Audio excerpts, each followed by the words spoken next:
Okay, how's everybody doing? Today I just want to say a quick word about Kodak Portra 800. See these three boxes which are now empty? Well, they've been sitting in my fridge for quite some time. Until not too long ago, we had a bit of an unusual occurrence around where I live. We had a gray, rainy, cloudy day in Tel Aviv, and that's kind of rare for Tel Aviv, which is a very sunny, warm city most of the time. So when these lighting conditions occurred, I got in touch with a lovely young model I've been working with, and we did a sort of a street fashion shoot theme kind of thing in southern Tel Aviv, using the famous graffiti and street art of that part of town as our backdrop, and it really worked out well. We just got some beautiful, beautiful results. I was shooting Portra 800. I set the exposure meter to, I set the ISO to 640, which is 1/3 of a stop overexposure. I find that 1/3 of a stop overexposure is adequate for Kodak color films, in my opinion, in my experience. I know there are plenty of people who overexpose by more than that, but I think 1/3 of a stop is just fine. I consider that just a bit of a safety margin, and it worked out well. And the equipment I was using was this Nikon FM2, along with the 50mm f2 lens here, and also the 28mm f3.5. I figure if you're going to do a street shoot on a rainy day, you either need really fast film or really fast lenses, but not both. So the 50 f2 and the 28 3.5 worked out beautifully. These are nice, sharp, contrasty lenses, which gave me the look that I was looking for. That is, it was a dull gray day, so I needed to brighten it up as much as possible. So I wanted some nice, sharp, high contrast glass, like the 50mm f2 for sure. High contrast, high saturation film. That's what separates Portra 800 from the other films in the Portra line. Generally speaking, the Portra line is differentiated by saturation and contrast. Portra 160, low saturation, low contrast. Portra 800, high saturation, high contrast. And Portra 400 is the one that everybody says is not too hot and not too cold, and is everybody's favorite film because it's just right. And it better be just right, because Fuji just discontinued 400H, which we should all have a moment of silence for that. That was a darn good emulsion. That was some good film. If you can get your hands on some 400H, although I understand there's a lot of profiteering going on, which is just a shame. That's a really nice film. But in terms of ultra high speed color negative film, you don't have much left nowadays. I don't think anybody's making 1600 ISO color negative film anymore.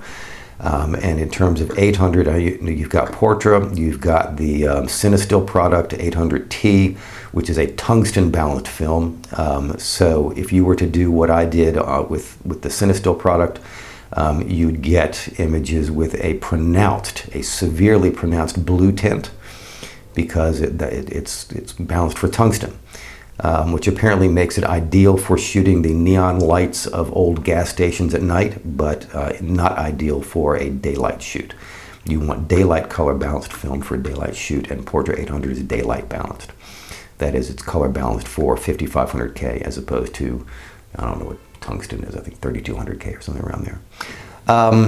So you're going to get very different results with those two films. I would not.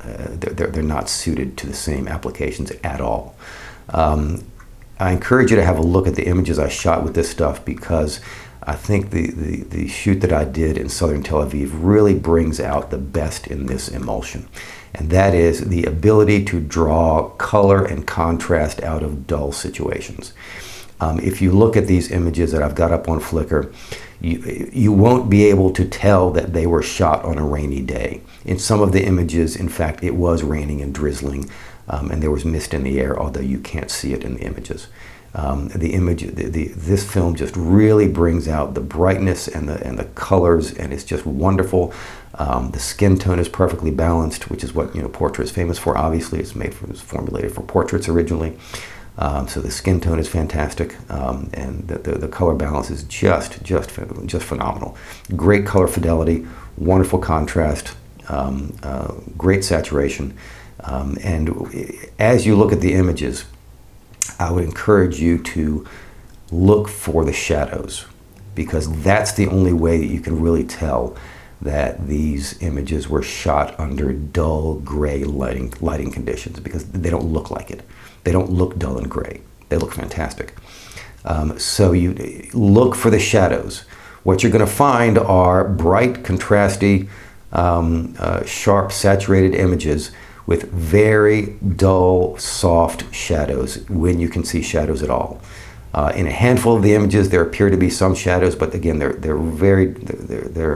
these were not sharp, harsh shadows caused by direct sunlight. It was very diffuse lighting that day, at least for Tel Aviv anyway.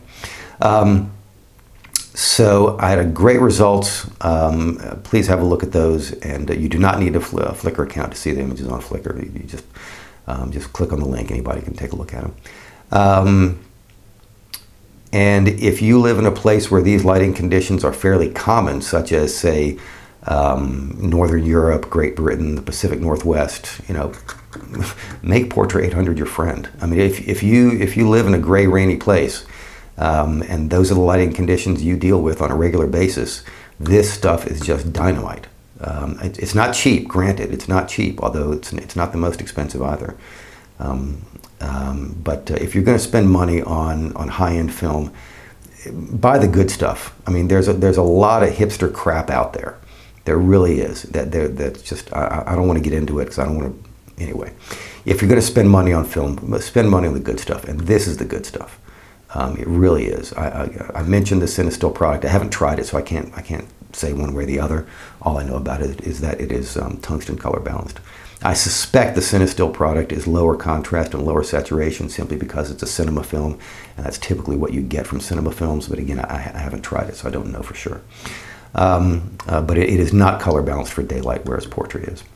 Okay, so that's what I've got for you today. I just want to point out that given the dwindling supply of really good, high-quality color films out there, appreciate what we've got left, and use it. If you use it where its strengths lie, you'll get some dynamite results. You really will. Just gray, rainy days, I'm telling you. You can't go wrong. Cannot go wrong with Portra 800 on a gray, rainy day. And that's what I've got for you today.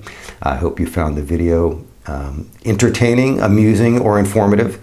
If so, please do like and subscribe, and check out the links below. Thank you so much. Take care. Bye-bye.